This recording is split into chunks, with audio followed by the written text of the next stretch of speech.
Maar soos ek sê, ek het nie verstaan wat fout was nie. Maar ek het geregistreer iets pas nie. Ja. Jy so op so jong Dit ouderdom. was 'n verskriklike moeilike ding om mee saam te leef. Want ek kon met niemand praat nie. En sê my gou, so in hierdie werk, was dit soos jou werkgewer wou jou nie 'n vrou noem nie? Was dit die issue? Ja. Okay. En toe vat jy hulle hof toe. Ja. En toe wen jy die saak. Ja, toe wen ek die saak. Ek was gewikkeld in 'n hofsaak met my werkgewer wat teen my gediskrimineer het as gevolg van my geslag. Okay. So ek het die wet verander in Suid-Afrika soos dit op toepassing is van geslag. Ek het wet verander. Soos jy nou regsboek oopmaak is my naam daar. Dat is jou naam daar. Baie moeilik om terug te kom. Natuurlik, ja. Na plek waar jy God gaan vind. So die intervention moet gebeur voor jy by daai plek uitkom. En dis die punt, dit is die ding wat hulle sê, hoe is dit verkeerd in hierdie LGBTQ mindset? Want dis die manier wat hulle dink. Hulle oortuiging is nie gebou uit die objektiewe woord van God nie, dis net oor hoe hulle voel of wat hulle besluit is reg of verkeerd.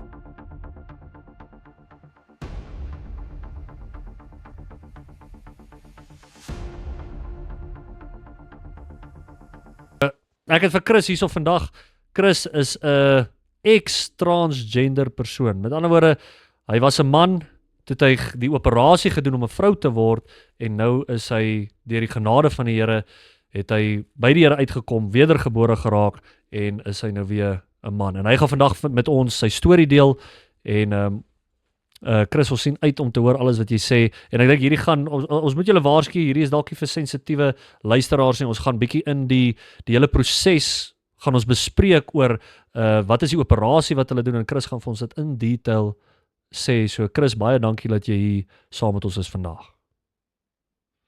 Dis baie groot voorreg en ek hoop daar is mense wat na hierdie gesprek gaan luister en regtig langs morality gaan sit en gaan verstaan wat dit regtig beteken en wat daai Christelike morality inhou. Die vryheid en vrede en geluk. Amen. So ja, ek hoop die luisteraars sien God, want dis hierdie paadjie wat ek gaan verduidelik. Dis God se storie. Ek is een van die rolspelers in God se storie in hierdie verhaal. Dit sal die beste wees as jy vir ons 'n groot overview gee van jy weet jy deur hierdie hele proses gegaan en jy's nou aan die ander kant uit en dan jy weet jy vul in die blanks soos wat jy wil, gee al die details wat jy voel en dan sal ek dalk net meer vra, maar ek wil hê jy moet hoofsaaklik meeste van die praatwerk doen. So jy kan absoluut begin net waar jy wil. Okay, great. So die oorsig om jou Afrikaans reg te stel. So die oorsig. Ek so baslik begin. Ek het in 'n konservatiewe Afrikaanse huis groot geword. Maar ek en my broer was Engels, want my ma was Iers gewees. So ek weet daar was 'n bietjie van 'n konflik tussen die konservatisme en die wat kan mense doen?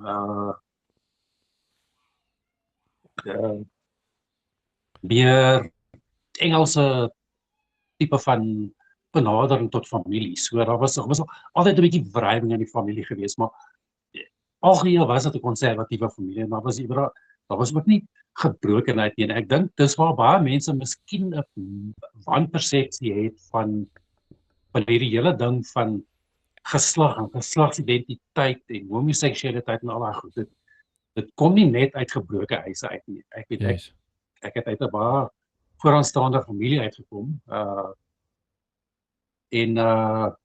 Ja, jy weet, so op daai vlak is daar teoreties nie 'n verskoning gewees om transgender te wees nie. So, want baie mense soek gewoonlik die link tussen Mm. trauma of weet al daai verskonings wat mense gebruik. Ek was dit 'n kind was behandel en al daai gemors. Ja. Daai is alles flou gemors verskonings. Okay. Hierdie hele ding van gender gaan oor idolatry. Mm. Nou natuurlik as 'n jong kind was ek depressief geweest want daar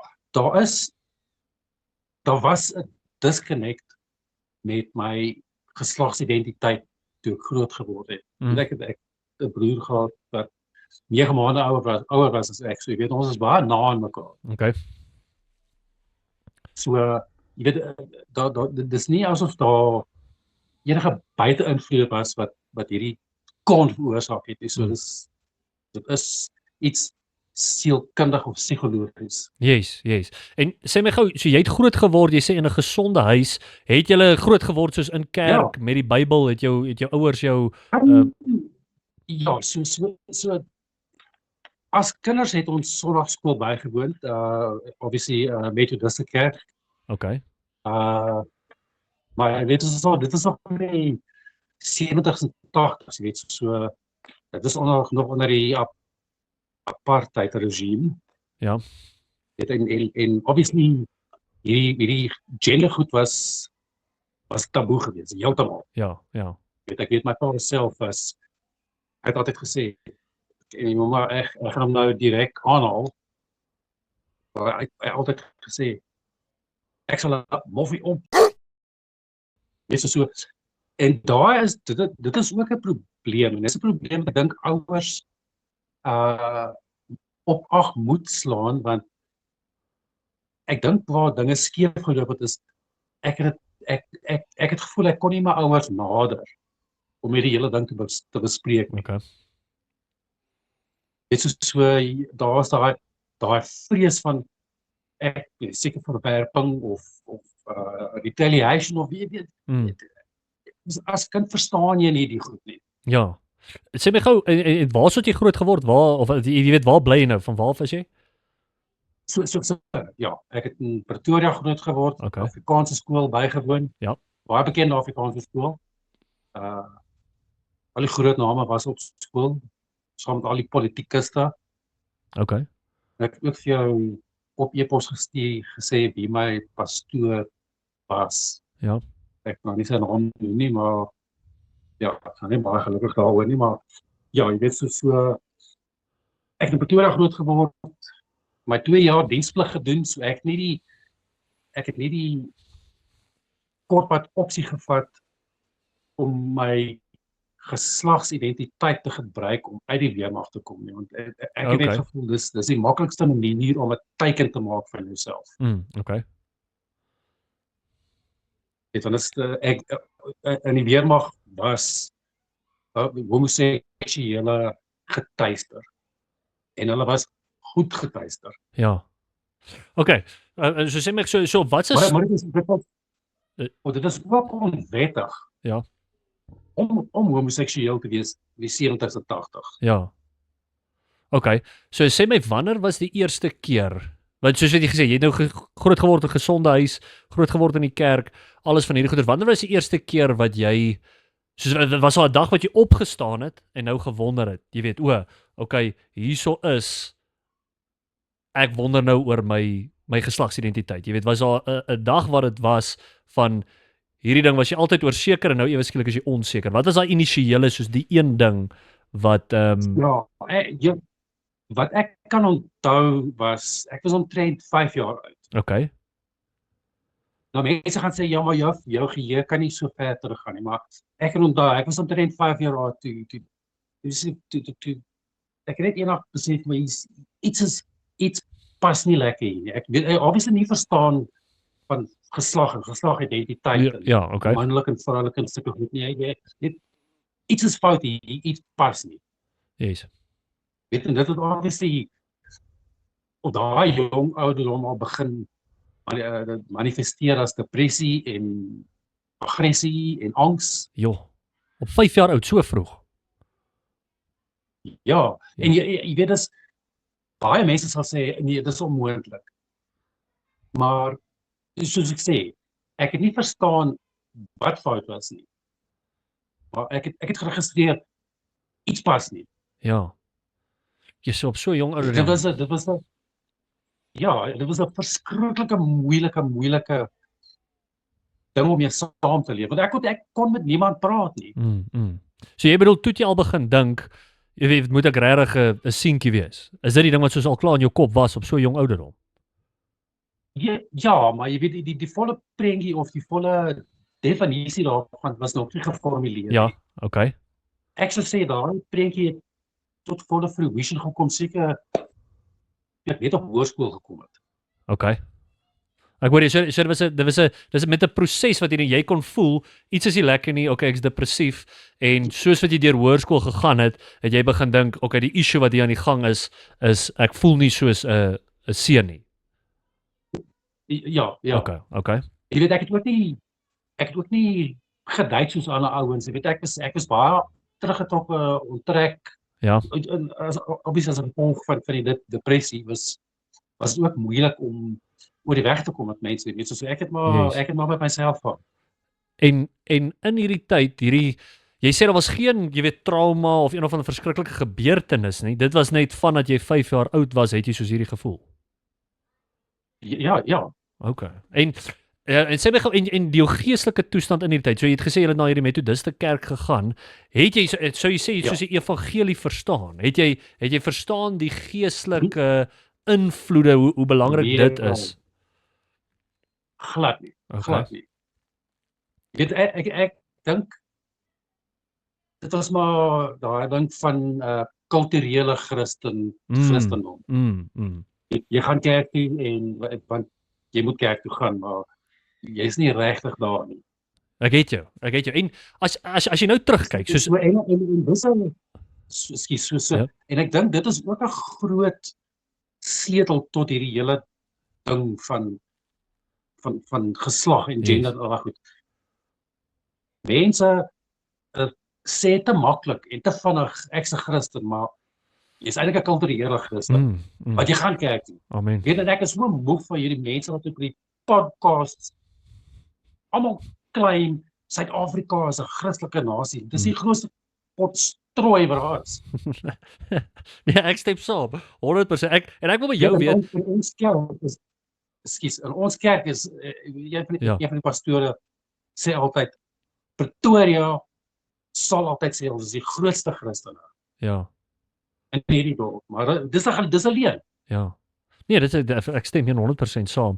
En ek wonder altyd met dit, as jy in die kerk was, hoe baie dink jy is die pastoor, wat wie ook al jou pastoor was op daai tyd, jy weet, at fault vir die hele ding, want in my kop is dit soos van, as die pastoor vir jou gepreek het die woord soos dit moet wees, en jy het verstaan om jou identiteit in Christus te kry, dink jy nie, of ek weet nie, het hy so iets gepreek op daai tyd nie, maar dink jy nie, daar was 'n invloed wat lacking was in jou kerkgemeenskap om vir jou miskien antwoorde te gee op iets oor hierdie goed waar jy gewonder het nie? Kyk, dit was die 70s, jy weet, so ek glo nie daar goed was per definisie openbloot bespreek nie. Ek verstaan, ja. Weet, ek dink daar was 'n soort van 'n verwagting dat jy weet nie goed wat in Suid-Afrika aangaan nie. Okay. Maar ek weet daar was een geval wat ek toe later van geleer het, gehoor het van iemand wat nie weermag was wat van geslag verander het. Dis die eerste persoon in Suid-Afrika wat van geslag verander het. Okay.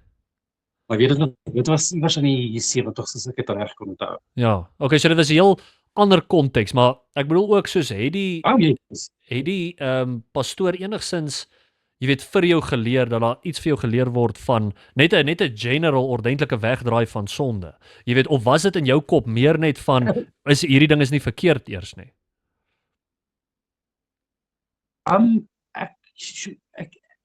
Ek dink ek was en nie omdat as 'n verskoning te gebruik nie, maar ek dink omdat ek so teruggetrokke was en onttrek was, het ek daar nie regtig na enigiets geluister nie. Okay. Ek weet ek wil dit nie as 'n verskoning gebruik nie, maar ek in hindsight dis dalk wat daar verkeerd geloop het. Yes. Jy bedoel jy sal kerk toe gaan en basies net daar sit en dit deur gaan as 'n kulturele ding om Ja. jou ouers tevrede te hou of Ja. uit tradisie uit sonder om regtig te engage met wat daar aan die gang is. Ja. Okay. Ja, jy weet, maar die 70s en 80s was 'n baie snaakse tyd in Suid-Afrika. Dit is Ja. ek glo nie mense verstaan wat so onreg die kerk in daardie tyd eintlik gepleeg het nie. Dit is nie net die Engelse kerk, die Afrikaanse kerk was net so skuldig. Seker ja. So ja, jy weet so ek het my 2 jaar diensplig gedoen waar ons ook elke dag voor ons uitgegaan het op patrollie of die dag begin het, Bybel oopgemaak en gelees. En dis ons uit patrollie. Weet en selfs daar met al daai geweld en lewensverlies en al daai goed, was daar nie regtig 'n koneksie met die Heilige Gees of met God nie. Dit was net. Maar ek dink ook gegee by die omstandighede, jy weet dit is ek dink mense maar verloor om hier kop in daai tipe situasies. Ja, okay, so dink jy daai het dalk iets ge-add na die pad wat jy toe gestap het op die ou ende? Dit het, jy kyk, ek het toe PTSD opgedoen. Ek het 2 vriende verloor in 'n lokval. Liewe ouer. Dit was lelik geweest. Ons was in 'n Kasper geweest en ja, dit was bad. Ja. Hoe oud was jy op hierdie stadium?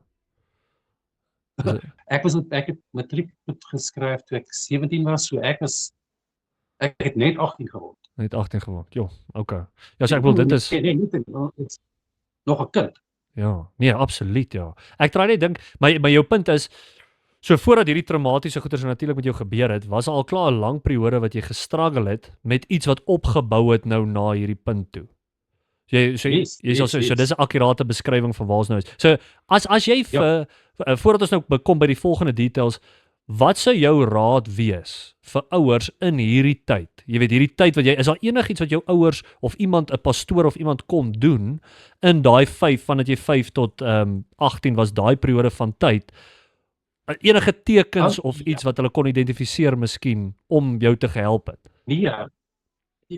Jy sien weer miskien in vandag se tyd, ek dink ouers is dalk meer oop en ontvanklik vir enige soort van bespreking.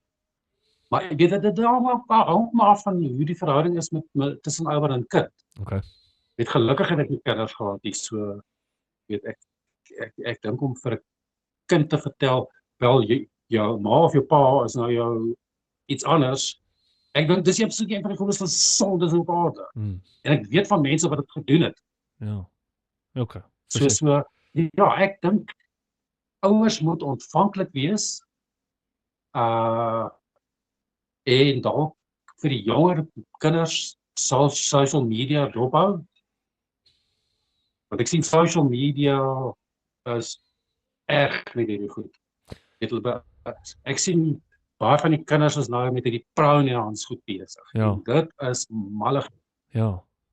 Want ek kan dink, soos jy gesê het, hierdie was 'n baie skaars ding in die 70s, 80s. Maar bedoel nou is dit so prominent op sosiale media. So iemand wat sê nou maar net selfs 'n kleiner neiging tot hierdie goed gehad het as wat jy gehad het, wanneer jy dit nou gebombardeer word op Netflix, social media en hierdie goeters, hoeveel meer gaan jy nie geneig wees om dan hierdie pad te stap wat jy gestap het? Ja, jy is makliker toegee want daar's meer ontvanklikheid vir dit. Ja, verseker. So ek bedoel jy was selfs in hierdie ding toe dit nie ontvanklik was, jy weet, dit was half unheard of. Jy het gesê, jy weet reeds met jou diensplig is dit soos hierdie ouens gaan jou reeds persecute oor hierdie ding en nog steeds het jy hierdie pad gestap. Ja, ek weet net natuurlik in die weermag het ook stil gebly daaroor wat ons het pillow parties gehou vir ons wat opgeneem het, jy weet, so ja. Okay. As jy nou uitkom en sê wat ek's gay, jy gaan vanaand 'n klomp strykeisters en army boots en goed teen jou kop kry of deur 'n kopkussing. So en hierdie tyd toe jy in die weermag was, toe was dit al soos jy het jouself verstaan as jy's gay. Ja, ek sit ek verstaan. Okay, nee, ek verstaan myself nie as 'n man nie. Okay. Weet jy nou en nou toe die ding ook begin ontwikkel van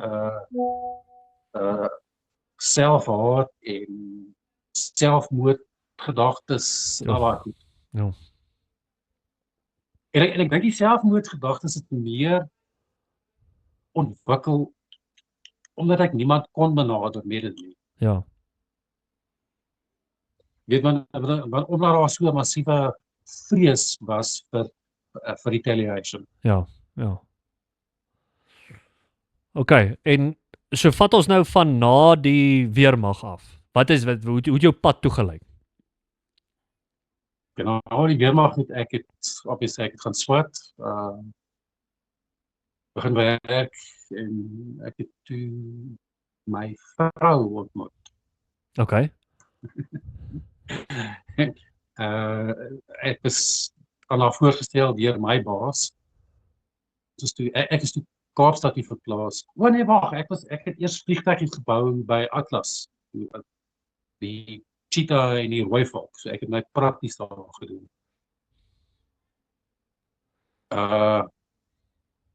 Ek is toe na hierdie firma toe. My ex daar ontmoet. Oorgeplaas Kaap toe. En ons soos vir 9 jaar in die Kaap uit seker die ergste tyd van my lewe. Dit was die mislikste stad wat ek in my lewe ingebly het. Okay.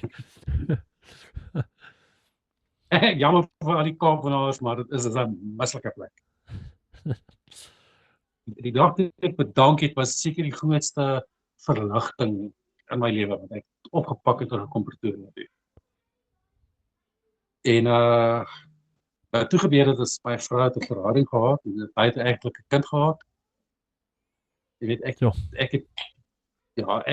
toe ek nou maar besluit, okay, hierdie is nou maar vir my 'n teken ek gaan nou my lewe lewe. Okay. Sê my, so in hierdie tyd wat jy getroud was, en natuurlik, so jy was getroud as iemand wat homoseksueel is, maar jy het al gesettle om in hierdie huwelik te wees, as ek dit so kan verduidelik. Ja, ek het prys gegee wat ek kom ons sê maar behaag het. Okay. Wat weet al was ek nie 'n Christen nie, was daai wedding dit was vir my was dit sacred, snaaks genoeg. Okay. Ja, dit was die dag toe sy het my gesê dat eintlik was het was bad geweest. Ons het uitgegaan vir ete en ek het 'n gevoel gehad sy is besig met 'n verhouding. Ek het haar toe gekonfronteer. Sy het erken, ja, sy is besig met 'n verhouding. En ek dink net om my nog meer af te breek te sê, want ek is swanger met sy kind ook. Liewe ouers. Weet so ek sê toe vir haar, maar ons het maar tyd laat ons huis toe gaan en die suster bel dat jy kan gaan. Sy is toe op hierdie katie, want sy was die Coca-Cola man geheadhunt. Ek is toe alleen hof toe en geskei. Ja, na die egskeiding het ek toe besluit, duidelik is hierdie nie vir my nie. Hierdie besluit was vir my gemaak, so nou gaan ek my lewe lewe. En gedurende hierdie tyd wat jy nou getroud is, jy weet, en jy het nie regtig 'n begeerte om by jou vrou te wees, of nie begeerte by jou vrou te wees nie, maar jy weet jy's eintlik 'n homoseksuele persoon. In dit alles, hoe het jy gedink aan soos God en die Bybel en jou verhouding met die Here? Wat was dit glad nie present in hierdie tyd? Soos wat ek dink is ja, skus. Ja, dit het glad nie gefeature nie, glad niks. En nog steeds in hierdie tyd, wat interessant is dit jy het nog steeds hierdie wedding vows as hoog geag, selfs al glo jy nie. In hierdie tyd was jy soos agnostic, of het jy heeltemal God deny? Ja, ek was agnostic, weet jy. Agnostic, okay. Ja, dis maar ek dink lewenstyl en al daai goed weet om verwagtinge van werk, ek het baie lang ure ingesit in die Kaap en Okay.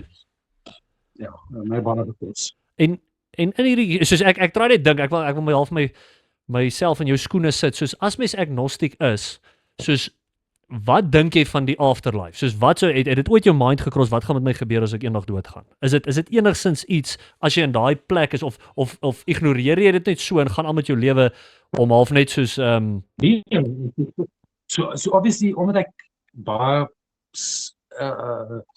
selfmoordgedagtes gehad het, vir my was dit soos okay, as ek doodgaan, dit is 'n skakel af en dan is verby. dis net verby, ja, okay. Dit is bestaan nie meer nie, die wêreld gaan aan. Tjoh. Okay. Maar ek het ook ek moet bietjie terug gaan. Ek was 2 maande terug van die grens af met my broer, toe my broer oorlede in 'n karongeluk. Dit het my ook nogal so hard gevang en ek dink Tuurlik. ja, het ek so 'n bietjie teen God gerebelleer. En sê jy weet hoe God is veronderstel om lief te wees vir jou mense en hier gebeur hier ergerlike ding met my broer wat nog nie so kans gehad het om te lewe nie. Jy weet so ek was op daardie stadium was ek kwaad vir God wat ek nie eens regtig geken het. Ja, so. Maar dis maar ek dink dis maar menslikheid, jy weet, as jy nie iemand ken nie, is dit maklik om te veroordeel of te oordeel.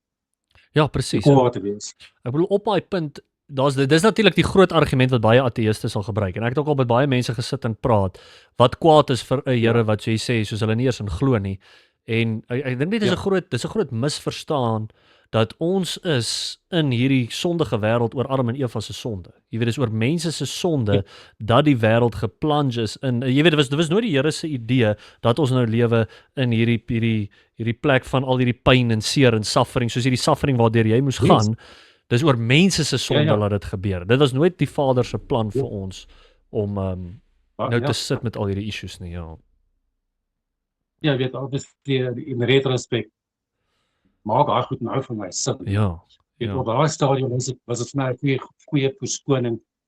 Dis God, jy het dit gedoen en Yes. Ja, ek bedoel is 'n great verskoning soos jy sê om nou te maak wat jy wil. En sê nou maar iemand het gekom en vir jou soos hierdie logies mooi Bybels verduidelik, sou dit 'n impak op jou gemaak het of dink jy sou nou aanhou om reject dit? Ek sou aanhou dit reject. God het 'n baie snaakse paadjie met my geloop en ja, ek lag nou maar jy weet dit was eintlik insane geweest. So ek was gebukkel in 'n hofsaak met my werkgewer wat teen my gediskrimineer het as gevolg van my geslag. Okay. So ek het die wet verander in Suid-Afrika soos dit op toepassing is van geslag. Ek het wet verander. Soos jy nou regsboek oopmaak is my naam daar, my prokureur. Dit is jou naam daar.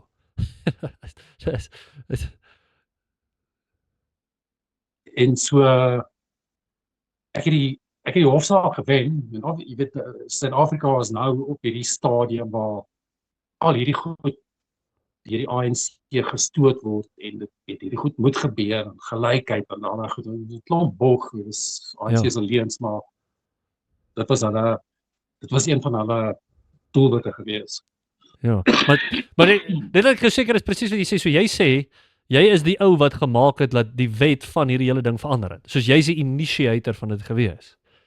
Ek is die idioot wat wokeism in Suid-Afrika ingebring het. Liewe ouers. So jy's ernstig as mense gaan kyk op soos die court roll of wat ook al staan jou naam daar. Saaknommer JS 296-09. Dis insane. Dit is insane. Hoorie maar dit is ongelooflik as jy die ou is wat jy weet jy's obviously passievol daaroor dat jy hierdie geïnisieer het en nou is jy op 'n plek wat jy heeltemal teen dit spreek. Dit is ongelooflik kragtig. Dis prys die Here. Ek sou nogals as ek kon 'n manier wil vind vir 'n hof om vir my nou te sê ek is 'n vrou. Dit is iemand so 'n saak wil befonds. I mean, Ja. bewys vir my, wat is 'n vrou? Bewys dit vir my. Ja. En sê my op waar is ons nou in die tydlyn? Waar hierdie hofsaak, hoe oud was jy toe hierdie nou gebeur het? So die hofsaak was toe ek was 40 of iets. Okay. So ek het baie laat in my lewe getransition. Okay, ja. Hierdie is nou na die egskeiding en alles, nee, net dat ek mooi die storie volg. Na die egskeiding? Ja. Ek het geworstel met hierdie hele ding, jy weet dit. En is baie snaaks want ek kom altyd terug na Paulus toe in Romeine 1 vers was dit 14 omtrent. Ja. 14 of 16. Waar hy praat van sexual immorality. Ja. Maar ek het daar seker langs Paulus gesit met morality. En met hierdie ding geveg. Toe die egskeiding nou gebeur toe ek wel, nou gaan ek my lewe lewe. Toe begin ek nou met die transition proses en die hofsaak gebeur toe.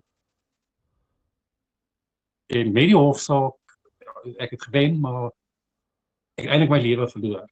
Okay. Want niemand in my beroep sal my nou nog steeds wil raak nie. Wat was jou beroep? Wat jy gedoen? Metallurgiese ingenieur. Okay. En sê my gou so in hierdie werk, was dit soos jou werkgewer wou jou nie 'n vrou noem nie? Was dit die issue? Ja. Okay. En toe vat jy hulle hof toe? Ja. En toe wen jy die saak?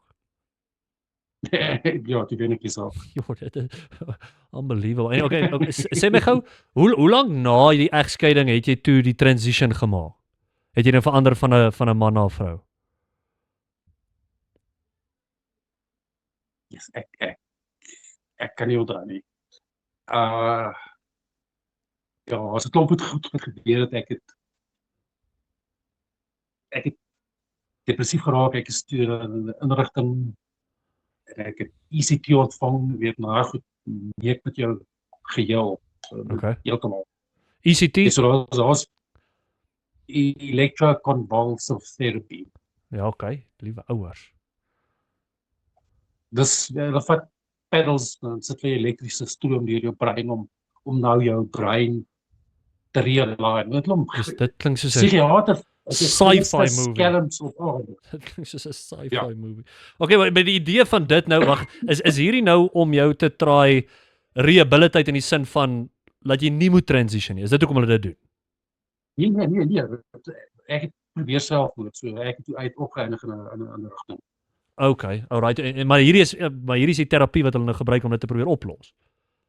Ja. Want ek is toe gediagnoseer as bipolêr 1 en natuurlik is die PTSD daar, die PTSD is insane. Okay. En ek dink eintlik die PTSD het meer aangespeel op alles as iets anders. Maar jy het natuurlik PTSD van die egskeiding nou ook. Dit was die stories toe jy op die weermag was en hierdie het natuurlik geadd met die egskeiding nou ook. Ja, daar was 'n hele paar goed wat voor dit gebeur het. Ek was gekaap hier by Brooklyn Mall in 2005. Ja. Dis insane. So ja, ek is in 'n inrigting opgeneem, my brein gekook, weet soos daar's dele van my geheue wat ek registreer het. So, okay. Maar ek begin toe 'n psigiater sien en hy sê ek dis nou tyd om te transition. So, hy het dit die eerste keer vir jou voorgestel. Ek het dit met hom bespreek, ek het hom gesê dis wat ek voel. En natuurlik psigiaters is 'n klomp leeches. Okay. Vir hulle is dit 'n kans op 'n studie. En jy's nou hulle subject.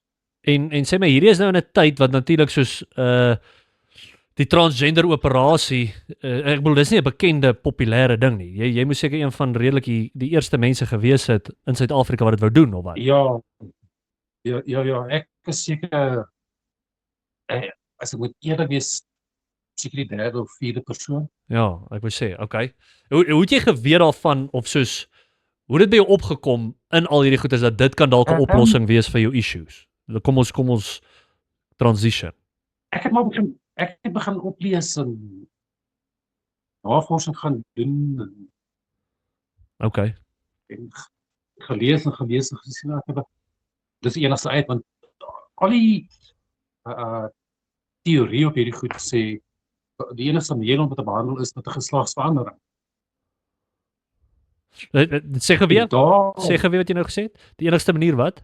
al die teorie Ja. sê die enigste manier om dit te behandel Ja. is met 'n operasie. Okay, ek verstaan, ja. So is dit al safe om te sê ook? Dis insane. Dis insane. Ja, want wat ek by uit wil kom is dit half safe om te sê as hierdie nie gesuggest was vir jou nie, sou jy enigsins by jouself tot hierdie gevolgtrekking gekom het oor die ding wat ek moet doen is om te transition. As dit nie gesuggest, jy weet, as jy in jou research nêrens het gekry het, sou jy by jouself besluit het, jy weet, hierdie is dalk die pad vorentoe. Ek dink so, want ek het al baie keer dat ek gedink is as ek my geslagsdele afsny gaan dit goed genoeg wees. Okay.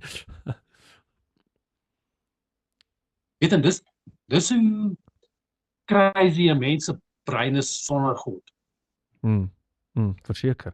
Want want dis waar gebeur is God is as God nie in jou brein is nie, jy gaan jou goed aanjaag wat die duiwel vir jou vertel is goed. Want ek probeer dink hoe ver moet jy verwyderd wees van waarheid en van die Here as jy bereid is om jou eie genitals te mutilate. Verstaan jy, hoe moet jy geïndoktrineer word deur iets om sweets te kan glo? Ja, maar ek bedoel juist die ding en ek stry baie met my of ek het in op 'n stadium weet nou tussen terugtransition was gestry en gesê maar hier is nie of in my geval is daar nie 'n nature nurture ding gewees nie. Ja. Dit was maar net dit was nie sy. Ja, dit is ook dit is baffle my. Dat dit is die gevolgtrekking waar ou kom. Jy weet, omdat dit gaan my probleme oplos. Ek weet nie of jy ook wil deel want ek dink ek verstaan ook nie.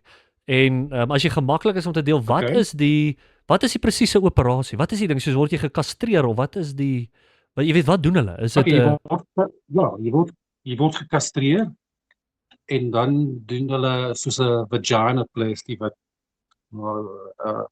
vervaardigde vagina is.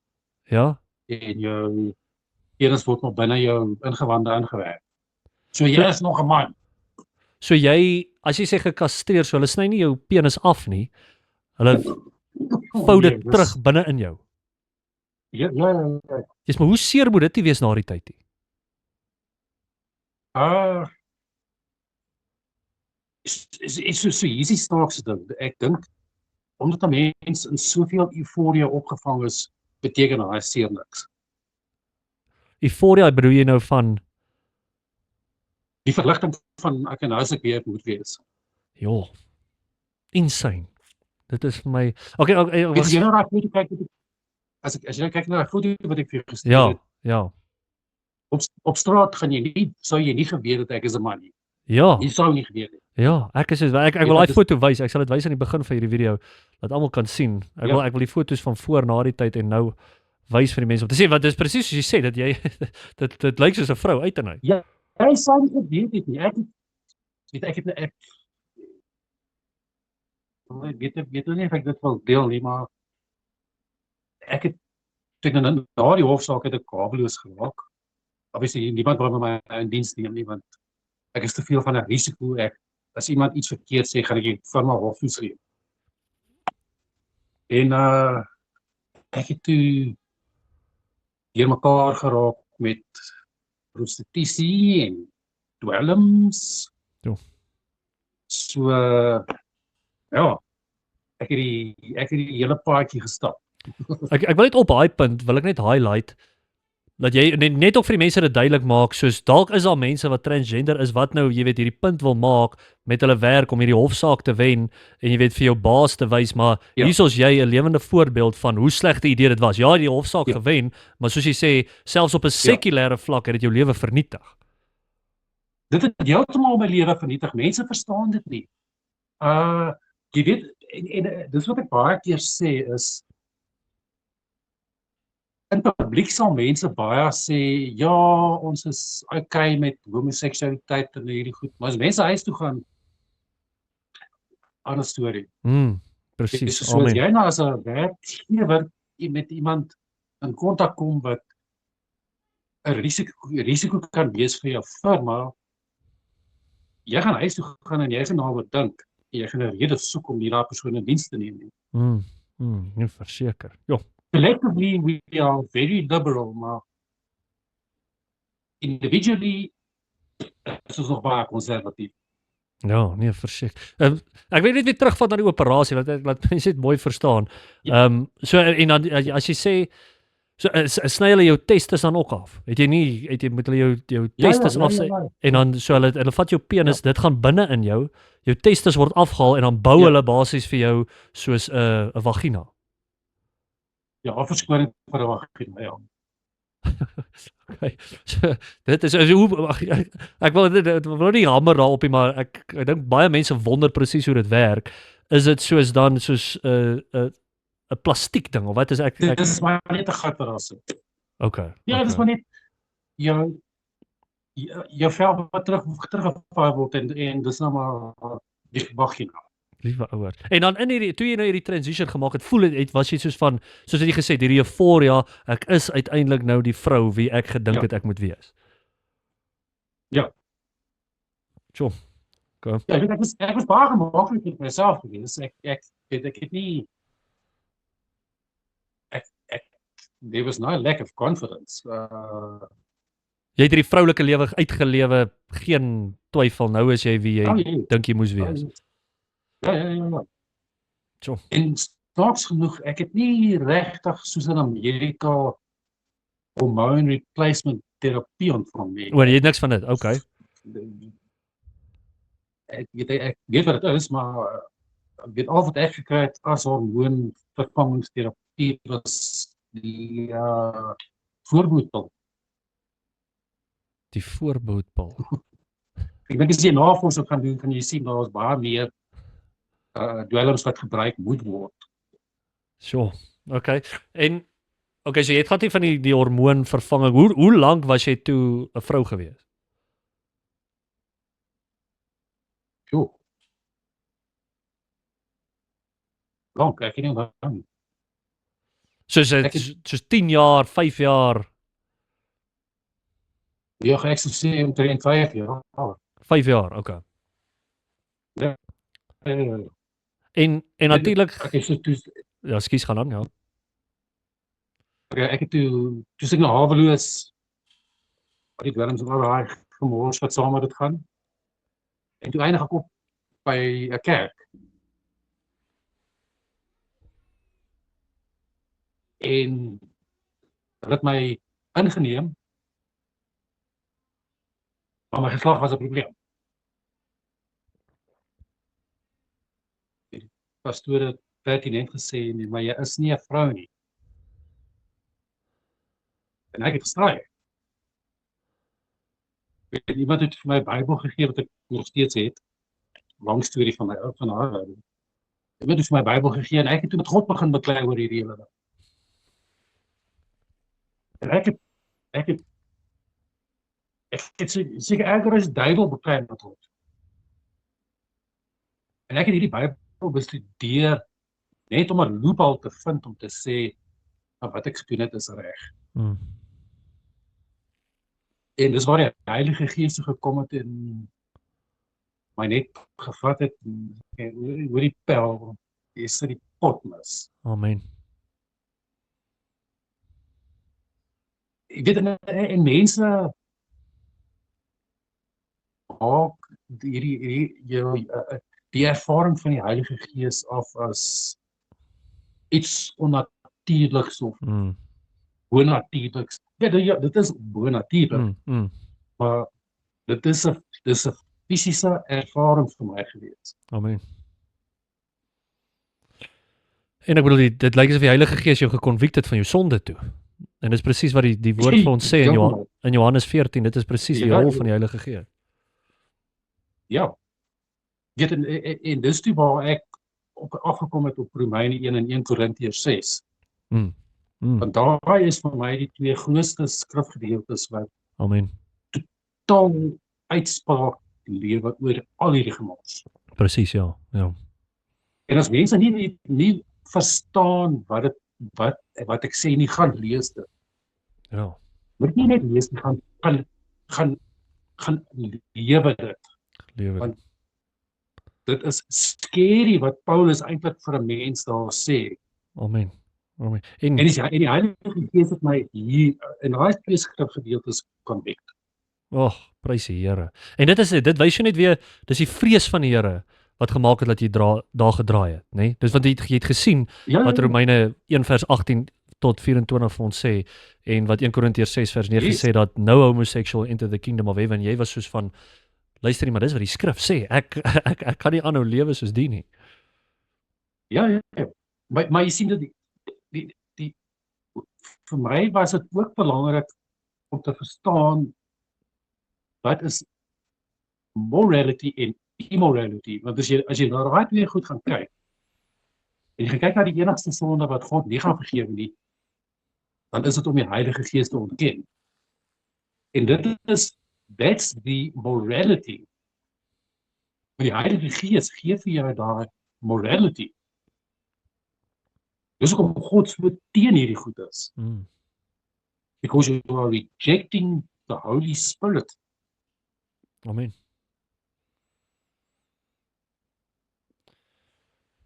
En toe ek stap na 'n paadjie met die kerk en so 'n paadjie my getuienisse gee, die kerk groei en Amen. Prys die Here. Ek groei. Ek kan daarom sê ek sukkel nie meer met my geslagsidentiteit of enige van daai goed nie. Amen. Dit selfs die dwelms. Ek was nie meer gewees nie. Ek het self gereed. Amen. En sê my, is dit dieselfde kerk waarby jy was toe jy gesê het, ja, as 'n vrou na die kerk toe gaan het, hulle het gesê, luister, ons het 'n probleem met jou geslag, is dit die kerk waarin jy nou nog is? Hulle het jou deur hierdie hele proses. En dis net awesome, want hoeveel kerke vandag sal jou geaffirm het in daai sonde? So hier gaan ek 'n kerk se naam noem. Garsfontein NG Kerk het my weggejaag. Garsfontein Kerk in Pretoria het my weggejaag. My kerk waar ek groot geword het, my Methodiste kerk in Garsfontein, het my weggejaag. Jy bedoel weggejaag toe jy 'n vrou was? Ja. Okay. Toe jy getransition het, ja. Ja. Daar was nie daai oop hand van God nooi almal in nie, maar God gaan nie toelaat dat jy in sonde in sy teenwoordigheid gaan aanhou nie. Okay.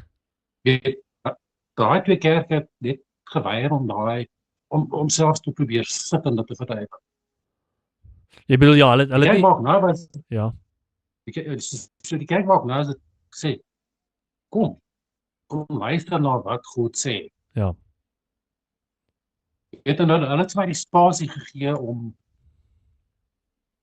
te rebelleer en oorlog te maak en toys uit die kot te gooi en toegelaat dat die Heilige Gees my vind. Amen.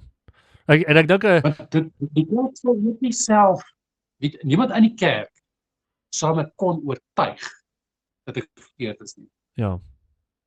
Niemand. Ja. Jy dan ook van die ander kom vir my sê, maar jy weet ek is so rebels gewees. Ek het die Bybel gevat en want ek is so haweloos. Ek het maar elke dag gesit die Bybel gelees. Dit soek vir my uit om aan te hou lewe soos dit gebeur het. En ja, dit is ek in die Heilige Gees in die Bybel het ons op die waarheid afgekom.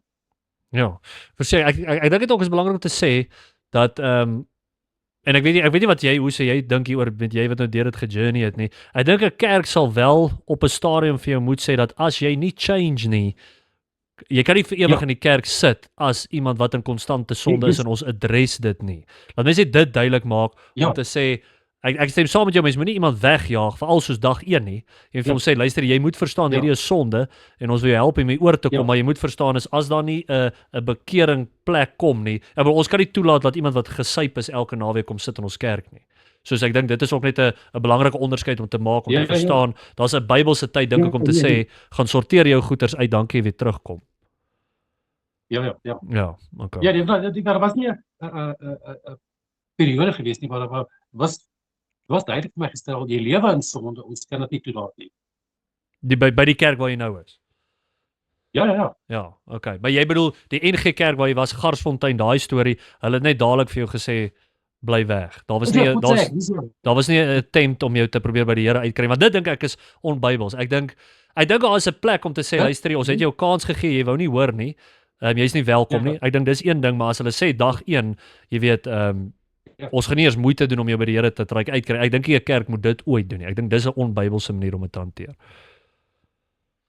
Jy weet, gelukkig het ek perseveer, maar dis ook met die Heilige Gees se werk, want jy weet, as een kerk my so behandel het, hoeveel te meer rede om nog verder teen God te wil rebelleer. Ja. As dit is hoe God se mense behandel, wat wil ek met God te doen hê? Ja, nee, dit is verseker. Ja, het 'n baie groot rol om te speel, maar dan moet ek ook by sê 'n mens moet jou kerk reg kies. Verseker, want daar's baie gay kerke wat jy gaan inneem en vir jou die sop sal verkoop. En dan baie in Pretoria is daar baie van. En dan waar was jy dan nie nou nie? As jy in 'n kerk gestap het daar wat al hierdie goeters geaffirm het en jou toegelaat het om in jou sonde aan te gaan sonder om dit aan te spreek. Yep. Ek sou seker teen hierdie tyd dood gewees selfmoord, want ek seker op 'n stadium sou seker op 'n punt gekom het waar jy nie met jouself kon saamleef nie. En sê my, hoe voel jy op 'n manier sou jy oorrompel word met al hierdie goed in jou kop aangaan. Ja. En hoe voel jou sielkundige toestand nou? Hoe voel jy as jy nou dink oor hierdie goed, jy sê jy het hierdie selfmoordneigings gehad, waar dink jy is jy in jou lewe op hierdie oomblik? Kyk, ek sukkel nog met die PTSD, so jy weet, dis 'n moeilike een, want PTSD is nie angs wat jy in die skrif kan aanspreek, jy weet, dis omdat daar soveel verskillende triggers is as gevolg van die grens die goed wat gebeur het. Dis moeilik om te behandel en dis moeilik om 'n houvas op te kry, weet, so daai is 'n daaglikse getuig. Okay. Geestelik is ek okay. Ja. Geestelik ek kan lewe. Ja, geestelik is jy op 'n plek dat jy vertrou in Christus alleen vir jou redding en jy glo skrif is vir jou die autoriteit om alles in jou lewe te bepaal. Ja, amen. Absoluut. En maar ek kan verstaan dat al verstaan mens al hierdie goeters met die agtergrond wat jy het, dink ek nie net dit is so eenvoudig soos 'n switch wat jy fliek en al die sielkundige effek van die goeter wat hier is gaan net verdwyn nie. Ek bedoel dit is nie dit is nou hoe met mens kan deel met dit, ja. Ja, en snaaks genoeg, my familie het my ook verwerp en ek het gelukkig voor my oorlede was ek gelukkig 'n kans gehad om hom ook by God uit te kry. Ja. So ek het hom saamgesleep na my kerk toe. Ek dink oorspronklik het hy gedink hierdie gaan 'n funky gay kerk wees. Maar ek het toe saamgesleep en voor hy oorlede was, hy sê vir my, jy sê kan nie glo hoe lief die mense vir hom is nie. Ja. Sê van dis God se liefde daar. Dit is so ek is bly hy dit ervaar. En my suster, ja, dis 'n ander storie, maar ja. Maar sy het vir my eendag gesê, moet jy so vinnig verander? Maar jy weet dit, daar's nie 'n vinnige verander proses gewees nie. Daai geveg was 'n dag en nag stryd in 'n lang tyd. Ja, nee, dit is 'n ongelooflike storie en jy veg teen die duiwel in jou gedagtes, jy veg teen jouself. Ja. En dan veg jy nog teen God ook. Ja. Ek wonder ook altyd met hierdie goeters hoe groot, want kyk altyd die Bybel sê natuurlik vir ons veg is nie teen vlees en bloed nie, maar teen jy weet geeste en spirituele elemente. Ja. Was daar iets in jou lewe soos miskien 'n geestelike ding waarna jy kan verwys? Want ek dink baie van hierdie goeters is demonies ook. Ek dink baie van hierdie goeters is jy weet een of ander okkultiese ding. Ek weet nie of jy in betrokke was of iets wat jy toegelaat het of jy weet iets waartoe jy kan wys in jou lewe, maar natuurlik weet ons die Satan het 'n invloed soos wat jy nou sê op jou gedagtes of hierdie tipe goed, maar want as mens hierdie oosterse gelowe en goeters gaan bestudeer, iets soos hindoeïsme en al hierdie goed, kan mens sien dat al daai gode van hulle is soos hierdie androgynous being. Dis soos 'n transgender tipe persoon. En ek wonder altyd hoe die Satan op 'n geestelike vlak mense beïnvloed het. Is daar nie iets in jou lewe waarna jy kan wys wat jy miskien dink hierdie was dalk iets wat my meer geneig het in hierdie rigting? Niks. Is dit? En dis wat so baffling is, daar is absoluut niks, dus ek gesê, daar is geen rede dat dit moes gebeur het. Geen geestelike rede, geen fisiese rede, geen emosionele rede. Okay. Dis 'n onverklaarbare seker neurologiese ping gewees, ek weet nie. Ja. En wat sal jou raad wees vir iemand wat as jy nou terugkyk, wat dink jy sou die een ding gewees het wat as iemand miskien met jou kon gesit het en dit verduidelik het of moeite gedoen het of jy weet, soos jy sê, meer mense wat net luister of uitreik, wat is die ding wat mense moet doen, wat sê nou maar iemand in hierdie situasie het of in die mindset miskien wat jy het, wat mense sou doen wat jy nou dink, okay, hierdie sou 'n verskil gemaak het? 'n Mens moet nie te vinnig wys wil wees nie. Okay. Jy weet, mense is in hierdie situasies is 'n mens baie geneig om enigiets wat teen jou gesê word as 'n aanval op te neem. Okay. So die benadering sal baie saggies gedoen moet word. Okay. Weet ek is miskien nie so genadig soos pastoor en ander mense, jy weet. Ek sê dink soos dit is. Jy's besig met nonsens nou. Weet. Kyk nou maar, ek is die voorbeeld. Verstaan wat ek sê. Ek dink dit gee my baie autoriteit om dit te kan doen. Dis omdat ek dit is. Jy's deur dit, ja, verseker. Kan ek nie ek kan daai autoriteit sê, luister, jy is besig met nonsens hier. Hierdie is teen God se wil. Verseker. Kom ek sê wat my oortuiging nog altyd is en dan sê jy vir my, is daai approach reg of wat sou jy sê daarvan? So, wanneer ek mense counsel one-on-one, nee, sê nou maar partykeer dan, as ek 'n preek of iets gedoen het en iemand na die tyd kom praat met my, sê nou maar iemand soos jy sou met my kom praat het, dan is ek soos baie, presies wat jy nou sê, soos liefdevol en gracious en sag met hulle. Maar ek ook sê vir jou, wanneer ek van 'n pulpit af praat, wanneer ek preek, dan glo ek wat Paulus sê, die drie goed wat moet gebeur met 'n preek is reproof, rebuke en exhort. So ek glo soos wat jy nou gesê het, regheid en hart is goed om van die kansel af te doen, want ek praat nie met jou direk nie. Verstaan jy? Ek praat met die hele gehoor. So as jy offended is dit duidelik iets waarmee jy persoonlik sukkel. Maar as ek dan alleen met jou praat na die tyd, dan is ek gracious and loving. So dink jy daai benadering is dit die manier om dit te doen van iemand van my posisie, sê nou maar 'n pastoor of iemand wat mense soos dit wil bereik. Wat sou jy voorstel? Dis 'n moeilike vraag om te antwoord. En ek wil sê hoekom. Ek het niemand gehad wat my gecounsel het nie. Okay. Ek het met die skrif gesit. Ek het hierdie Bybel gegooi. Ek moes hom naderhand na 'n bokwinkel toe vat wat hom weer met mekaar plak. So hierdie Bybel gaan stories vertel, dis ek in die moeilikheid. Maar ek het met die Bybel gesit en beklei. So vir my om iemand in 'n plek van counseling te sê benader die ding so of so, dis moeilik. Dis regtig moeilik. Ja.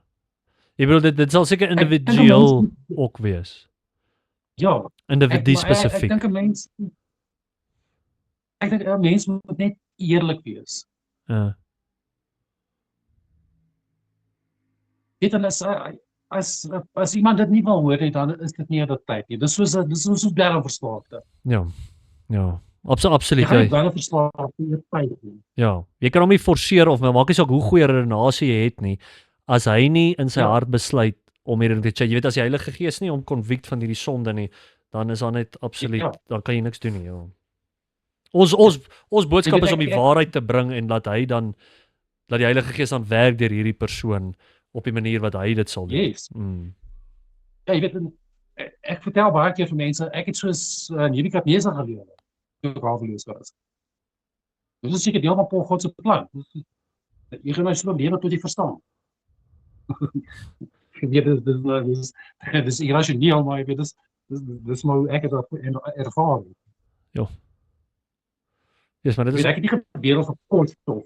Ek het gesit met die Bybel en ek het elke oggend maar 'n plan gemaak vir 'n koppie koffie en hele dag met die Bybel gesit. so. En ek het die Bybel van voor tot agter deur gelees en weer tot Romeine 1 en 1 Korintiërs 6 geplant was. Ja, amen. En as jy nou sê hierdie tyd wat jy die hele tyd die Bybel gelees het, was dit nou in die tyd wat jy op pad was om te transition of praat jy van dit is nou na die tyd? Nee, dis 'n na transition. Dis na die transition alles. Toe het jy Ja. Okay. Ja. En sê my gou daai Ja, toe Ekskuus. Ja, ekskuus ja, gaan aan. Toe ek gedurende my transition was ek nie meer aangestel aan God nie. Ek's gelukkig. I've got what I want.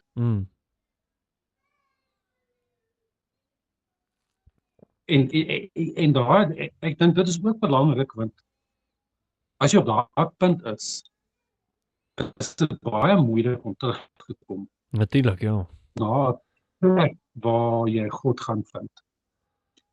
So die intervention moet gebeur voor jy by daai plek uitkom. Ja. Dis hoekom ouers hulle self meer moet terwyl ander kan hulle kinders en meer op hulle vlak wees. Dink soos 'n kind. Ek is regtig, ek is bly ek is nie ouer nie, want dit is 'n gemors geweest. Ja. Sê my gou, een ding waar ons nie regtig gepraat het is toe jy nou getransition het en in die tyd wat jy nou 'n vrou was. Ja. Hoe, want ek weet baie van die mense wat ek al gehoor het wat hieroor gepraat het sê daar's baie issues. Jy weet net in jou normale alledaagse lewe om as 'n transgender persoon te lewe. Hoe het jy baie van dit ervaar? Of is dit meer as jy hierdie hormoon tipe behandeling ook doen? Ja, en vir my was daar nie regtig issues nie. Okay. Ek het maar aangaan met lewe. So al die emosionele en jy weet baie van die mense praat van hierdie gewig optel en so dit is as jy die hormoonbehandeling saam met die operasie doen. Jy het net die operasie gedoen. Jy het nie hormoonbehandeling goed gedoen nie. Nee. En selfs baie vreemd, want as jy kyk na 'n foto van my, sal dit lyk of ek 'n hormoonbehandeling ontvang het. Ja, dit wat ek nou net wou Ek sal sê. maar ek kan die hospitale gaan vra om vir my die afskrifte te gee van wat hulle my gegee het. Al wat ek gekry het was oorboetel. Jo. Ja, ek dink dit is seker die rede hoekom jy baie van die neeweffekte nie gehad het, maar soos ek het verstaan, ek weet nie hoe hoe is jou kennis van hoe die transitioning nou werk nie, maar meeste van dit is met hierdie hormoonbehandeling, is dit nie? Wat hulle eers die hormoonbehandeling doen voor die operasie. En daai goed is detrimental. Ek bedoel, enige hormoon, as 'n hormoon vir jou sê jy's depressed of 'n hormoon vir jou sê jy's kwaad, dan jy kwaad. Verstaan jy? Daai goed bepaal absoluut hoe jy voel. Ja, weet, en daar kan ek vir jou ook baie stories vertel, want obviously omdat ek nou bipolêr 1 gediagnoseer was, het psigiatrie my op allerlei pille gehad. En daai goed is gif. Daai goed is ook 'n deur vir die duiwel. So ek het heeltemal van al daai goed afgegaan. Alles. So ek het ook vir bipolêre mense sê, as hulle so uitbundig en uitspattig of mal wil optree, dis 'n verskoning. Dis 'n verskoning om so op te tree. Wat se naam, hoe daai pille wat dit gemaak, soos hoe dit jou laat voel, of wat is die issue met dit wat dit jou negatief beïnvloed het? Jy raak emosioneel verstomp. Okay. Emosioneel verstomp, ek dink baie ontvanklik vir allerlei gemors.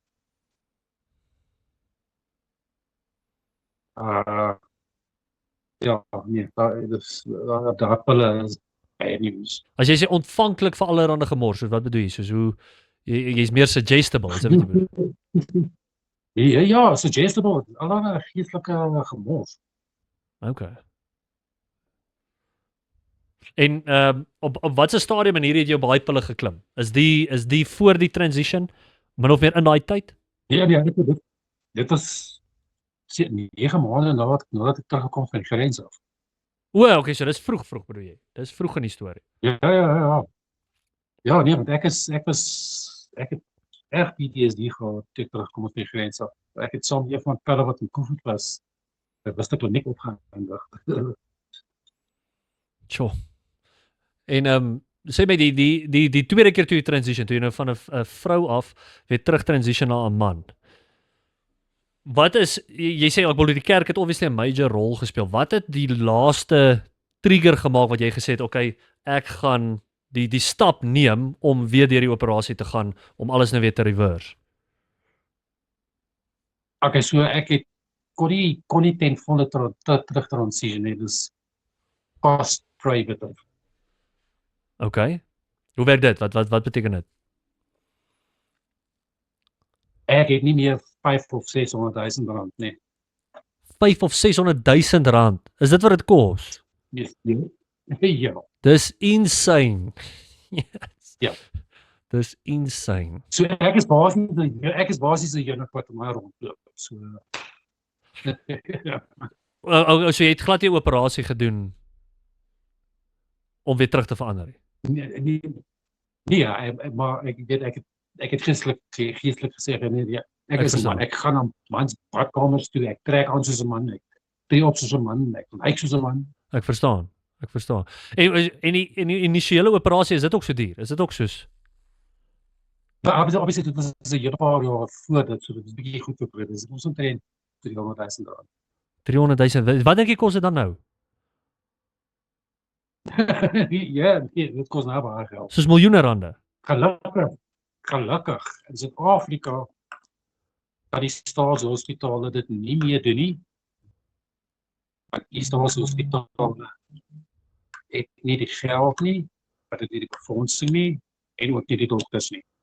Maar wat die Suid-Afrikaanse psigiatrie wel doen, dis by Steve Biko, by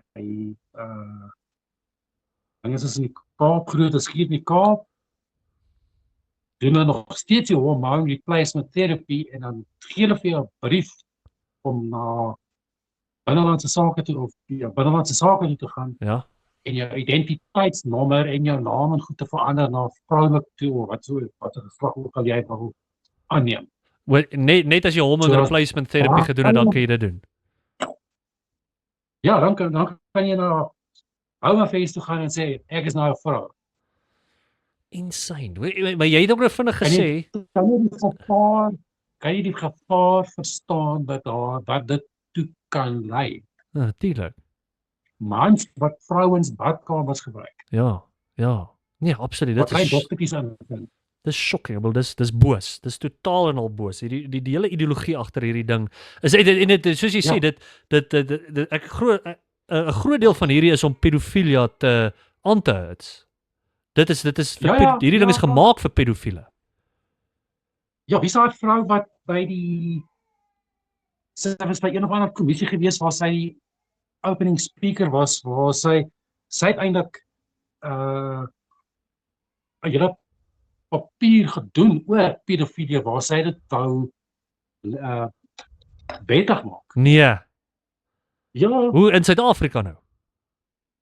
ja, dit is nou Nee, onlangs, sorry, binne die laaste jaar of 2. Dit kan nie wees nie. Dis 'n wit vrou. Maar kom ek sê vir jou so dit was nog altyd vir my die logiese progression van LGBTQ is die volgende ding pedofilia. Want as jy daai mindset het van dit gaan alles oor jou en wat's die beste vir jou en jy weet ons volg hierdie skrif om ons oortuiging te hê nie. Die volgende ding is pedofilia gaan gelegaliseer word. Want hoekom nie? Want jy's nou 'n pedofiel, jy weet dis hoe jy voel. Hoekom mag jy dit nie doen nie? En ek is op 'n YouTube kanaal hier waar ek ook al 'n onderhoud gedoen het met die ou en eintlik 'n paar van die mense daar se kinders is gay. En ek het daar ook gesê, if you can claim to be homosexual, then you have to accept that pedophilia is not wrong. Stem saam. Ja, maar dis twee verskillende goed. Wat dit is nie. Ja. I love children. Where's the sin? Exactly, ja. Ja, dit is en want die groot ding is hulle sal dit skew as jy weet ons praat natuurlik nie net van sê net maar soos jy weet molestering of verkrachting nie. Dit kan wees dat jy 'n kind kry wat consensual is in die ding. Jy hoor wat ek sê, soos en dis die punt, dit is die ding wat hulle sê, hoe is dit verkeerd in hierdie LGBTQ mindset?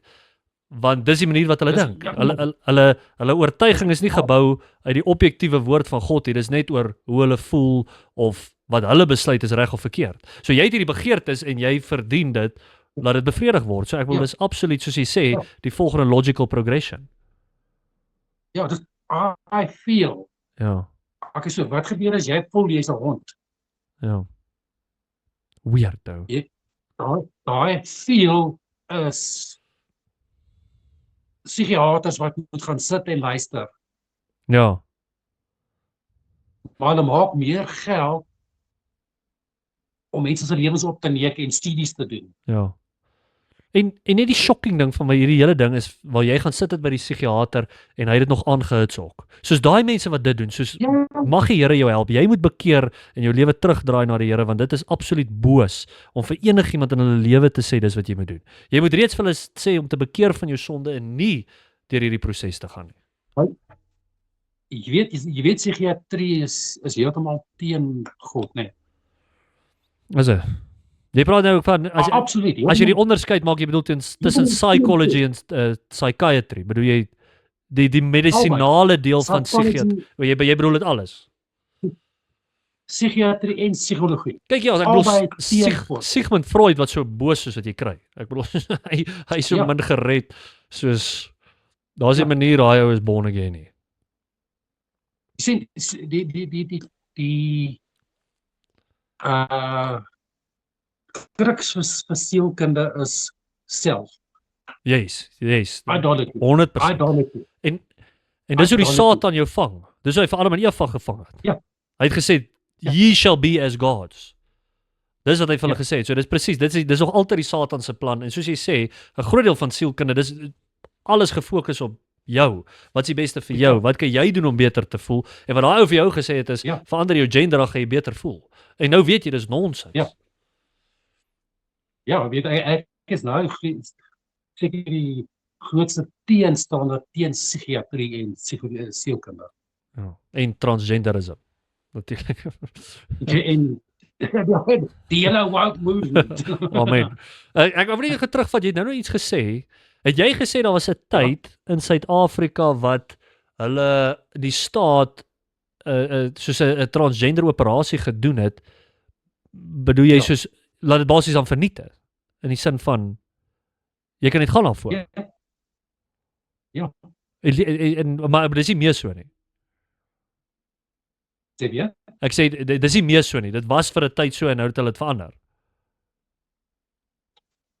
Ja, so die eerste persoon wat gegaan het vir 'n operasie het, ek dink hy het in ook in waar ek was oorsee. Wat plek waar al die transgender male wat noem hulle she-males rondloop. California, is dit nie dit nie?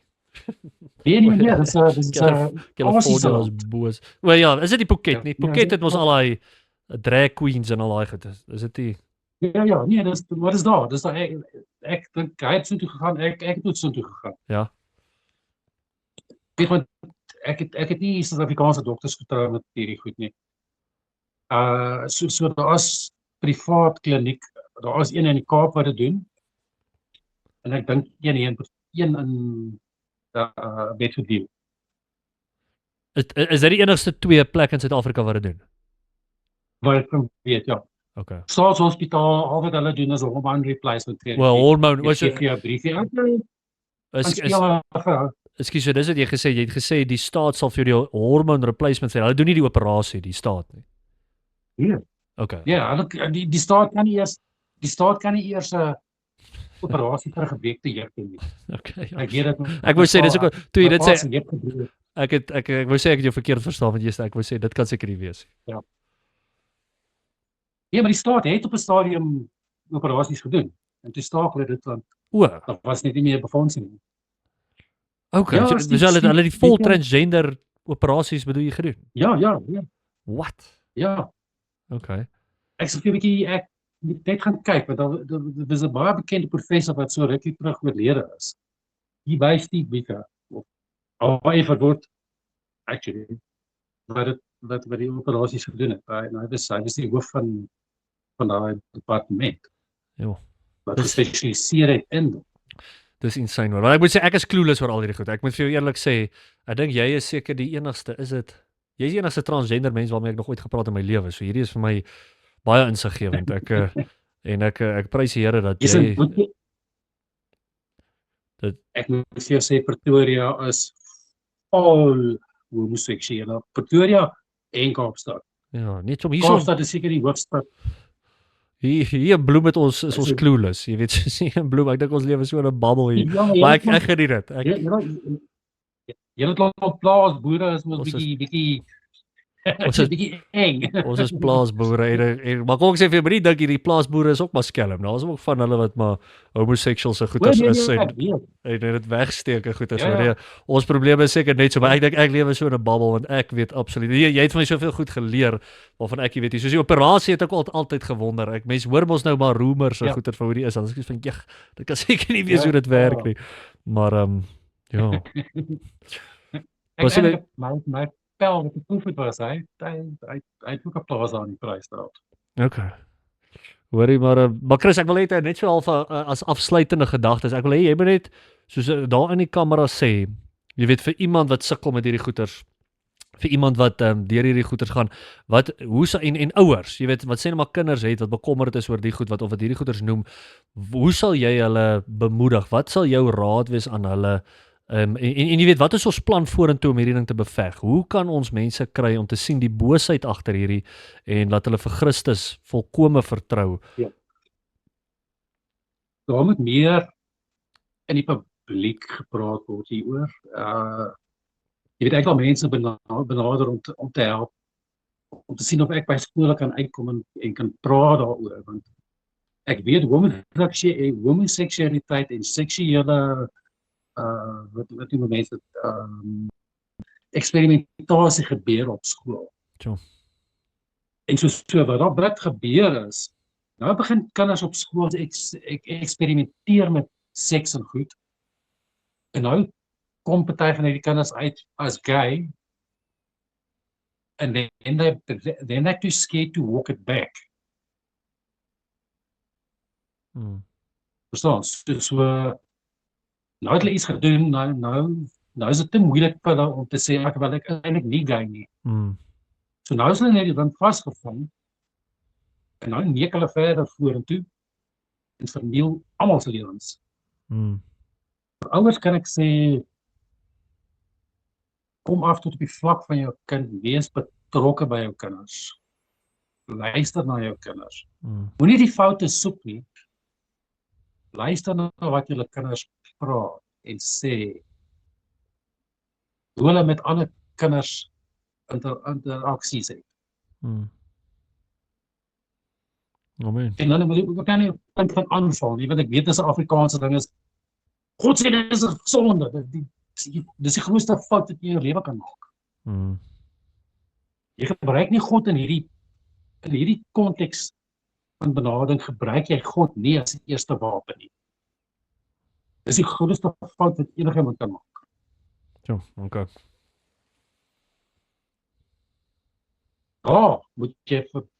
Jy moet God baie saggies voorgestel word in hierdie hele gesprek. Amen.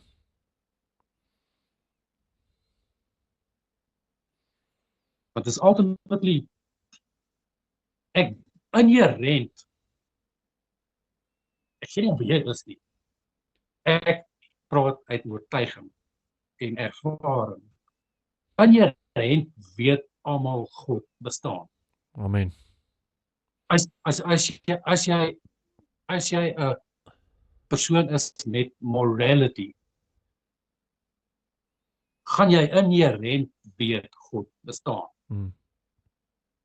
Prys die Here. Want dis tog hoekom 'n mens weet, of dis ook hoekom 'n mens dit moeilik vind om oop te maak na iemand toe oor hoe jy voel oor jou geslag of jou geslagsidentiteit of jou homoseksualiteit.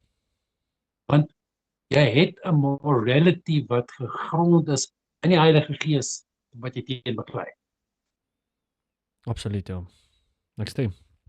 En dan is duidelik wat Romeine 1 ook vir ons sê daar is almal weet in hulle hart daar is 'n God. The fool saith in his mind, there is no God. Dis wat die Bybel vir ons sê. En selfs jy in jou agnostic tyd, dit is my mooi wat jy gesê het van jy het nog steeds hierdie wel aan jou vrou gehad het terwyl jy absoluut niks van die Here wou geweet het nie. Was daar iets wat vir jou gesê het, jy weet hierdie is 'n ding wat groter is as net ek.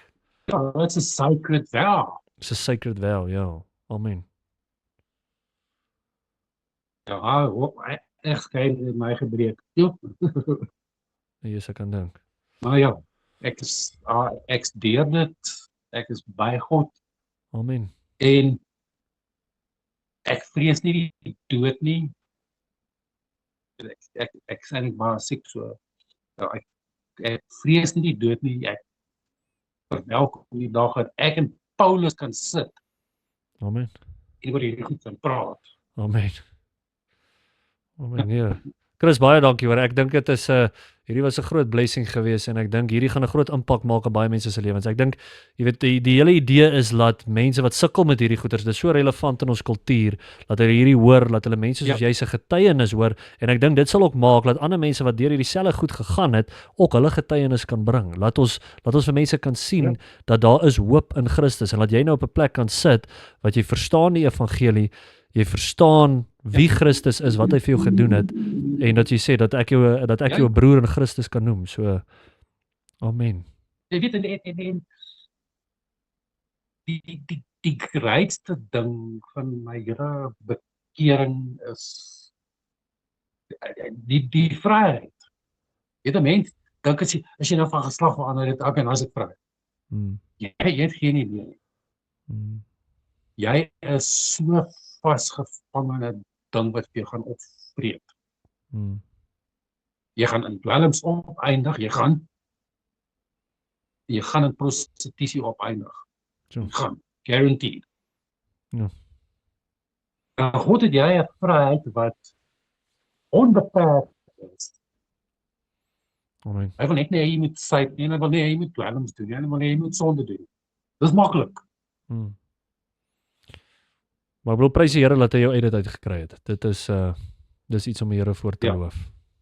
Maar nee, ek dink dit gaan 'n video wees wat mense dit gaan 'n impak maak vir die koninkryk. So nee, Chris, baie dankie vir jou hoor. Ek bid vir jou en ek glo die Here gaan jou nog gebruik op 'n groot manier. Dankie Robert en dankie vir die voorreg om wel te kan deel en 'n bietjie lig te sit op die moeilike goed. Amen.